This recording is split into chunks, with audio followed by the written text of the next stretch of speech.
Hey there, this is Jason from thelawofassumption.org, and in today's video, we're going to talk about first cause. I just published a new blog post about this topic on the lawofassumption.org website, and I wanted to create a video. I felt really inspired because this concept gets to the very core of what Neville Goddard teaches and so many other authors in the New Thought, mental science, and metaphysics space. So, you are first cause. You are God individualized and particularized. You are at the very center of your universe, which is infinite. As Thomas Troward teaches, my mind is a center of divine operation.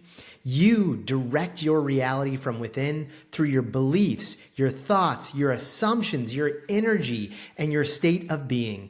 It is God's good pleasure to give you the kingdom. We're going to discuss this through the eyes of Neville Goddard today, through the eyes of Thomas Troward, and I really want to drive this point home. It's so important that we understand that you are the first cause.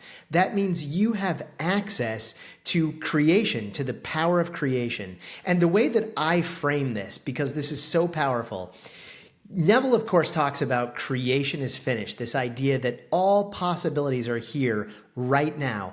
All we simply do is shift in, select the version of reality that you want to experience. That's what it means to be first cause. So really, you can almost let go of any stress or anxiety about how your desire comes about.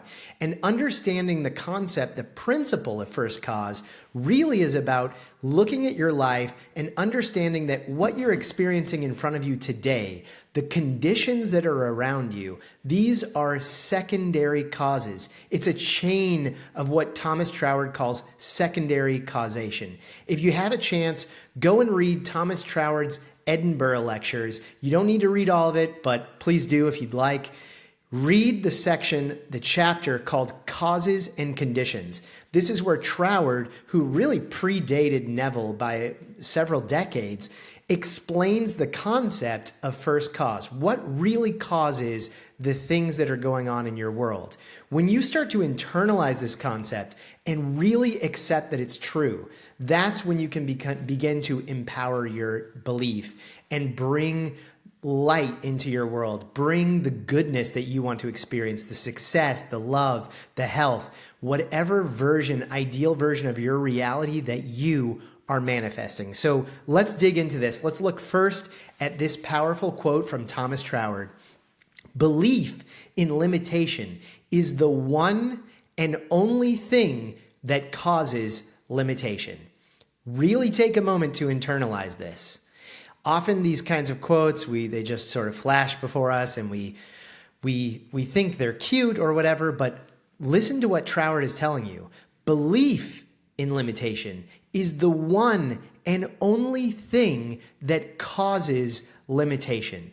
So if you fully accept that you are first cause, and that is necessary in order for you to go within, create from your imagination, visualize, use affirmations. You must firmly believe and internalize this belief to the point where your mind, not just your conscious mind, but that you accept this on a subconscious level, that your subjective mind, your inner being, your inner man, the true you really understands and accepts that actually any form of limitation is only caused by your belief in it.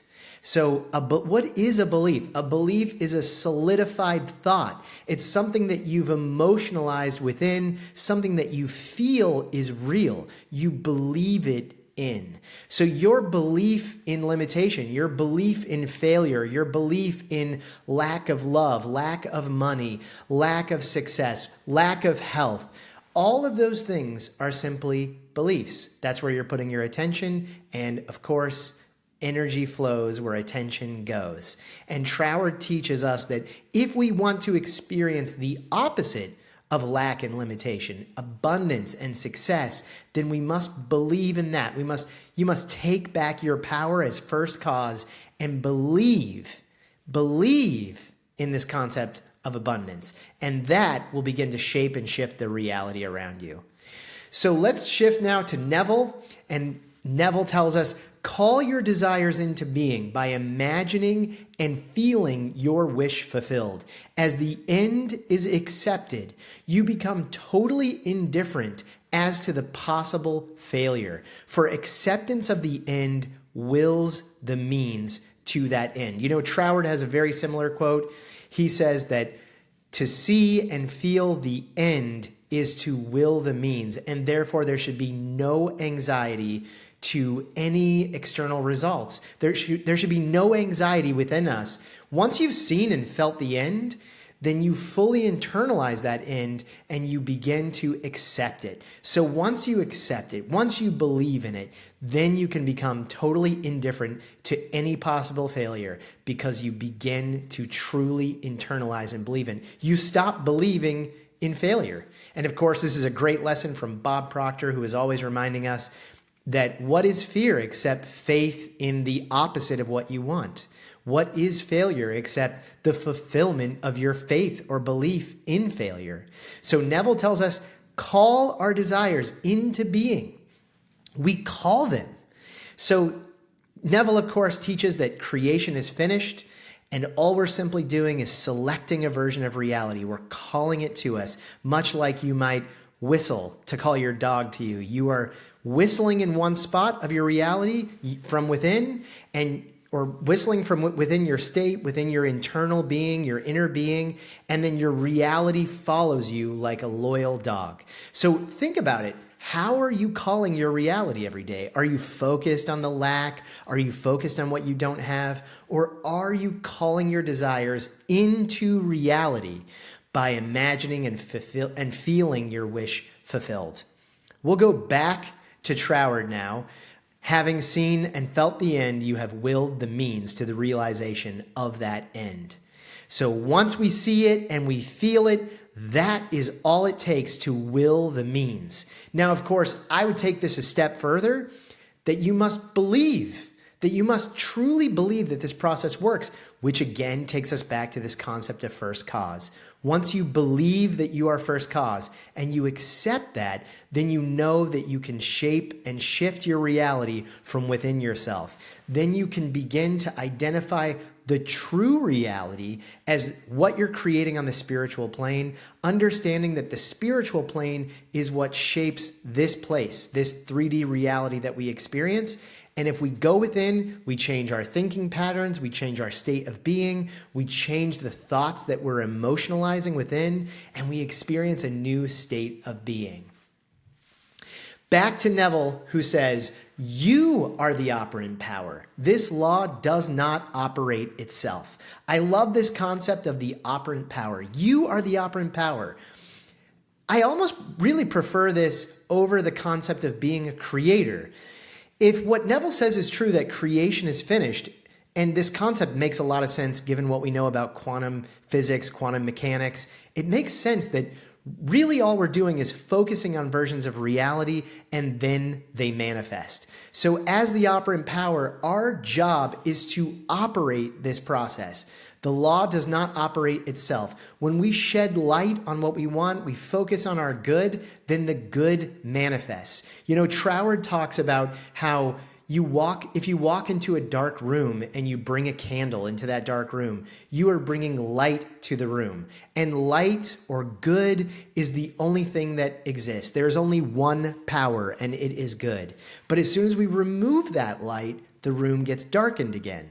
So darkness or evil, doubt, fear is really just the absence of the illumination of light. And all we must do is focus on the light within. Focus on changing yourself from within. Be the operant power. Operate it. And one thing I'll add to this that I mentioned in the blog post I wrote as well is it's so important to be a receiver, to have this cheerful state of expectancy. Thank you, Father. Thank you, Father. I know that you heard me because I know you always hear me. Having cheerful expectancy, knowing that every decision we make, every action we take is always leading us to the fulfillment of that wonderful end that we've already seen and felt from within. This is the state you want to be in each day.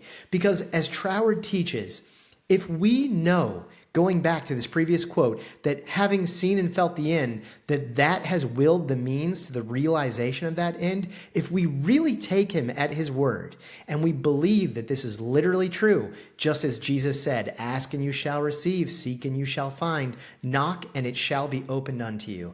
If we take these things to heart, then we can trust in this power. And our trust or our faith, I think the word trust is even more powerful. Trust and knowing that this power is working us to that end and that it will fulfill it for us. It has ways and means that are past finding out. So I leave you in closing with this wonderful quote from Neville. Be the operant power today. Operate it from it within. Know that the candle, the light that's going into your darkened room will not go there unless you take it there. That is our job, to receive these wonderful gifts, to receive the beautiful goodness of your life, to manifest the version of you that you desire most, to manifest your great success, your great business, your wealth, your love, your health, romance, prosperity, whatever it is that you seek. Bring the light of good because it is God's good pleasure to give it to you. You are the operant power. God, infinite source, the universal mind, it does not care what you choose. Maybe we get to the end of this life and discover that this whole process, as Neville teaches, was a training ground in image making. So go within, learn to be a master image maker from within. Again, this is Jason from the lawofassumption.org. I hope you enjoyed this video. Give us a like, subscribe to our channel, and come over to the lawofassumption.org. Lots of great free content, free ebooks there for you to check out. Lots of wonderful content about Neville and other great teachers. Thank you again for watching this video. I will see you soon.